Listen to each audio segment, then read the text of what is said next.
5 جنيه حتة واحدة؟ أيوة. ده شيء جميل جدا. 5 جنيه يعني 20 دولار، يعني 100 شلن. مظبوط.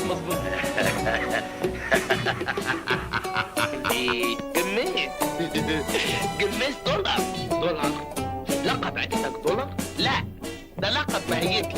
انا باخد $1 في اليوم ريال. عارفين المصري كام دولار؟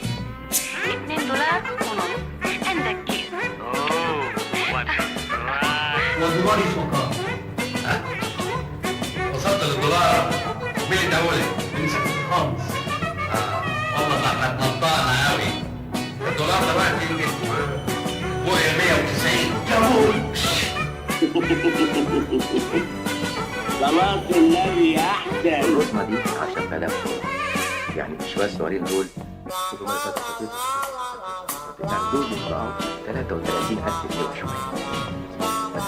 اجمد كده لا بص ما تعيطش، مش عايزك كده. ها اجمد، لسه اللي جاي.